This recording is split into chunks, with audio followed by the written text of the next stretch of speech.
আজকের তৃতীয় প্রাথমিক পরীক্ষার ফলাফল অনুষ্ঠানে উপস্থিত অত্র এলাকার শ্রদ্ধেয় মুরব্বিয়ান, অত্র বিদ্যালয়ের শ্রদ্ধেয় শিক্ষকবৃন্দ, উপস্থিত অত্র বিদ্যালয়ের ছাত্রছাত্রীবৃন্দ, আসসালামু আলাইকুম।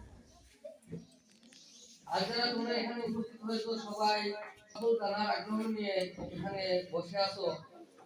আমার পূর্ববর্তী বক্তা জনাব আব্দুল রহিম স্যার, নুরুল স্যার অনেক দিক নির্দেশনামূলক বক্তব্য দিয়েছেন।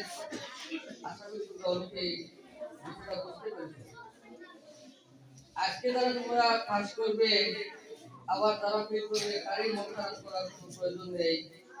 যারা পাস করবে তারা আগামীতে আরো ভালো করার চেষ্টা করবে, আর যারা ফেল করবে তারা যে ক্লাসে ফেল করেছে আরো ভালো করা যায় সে বিষয় নিয়ে চেষ্টা করবে।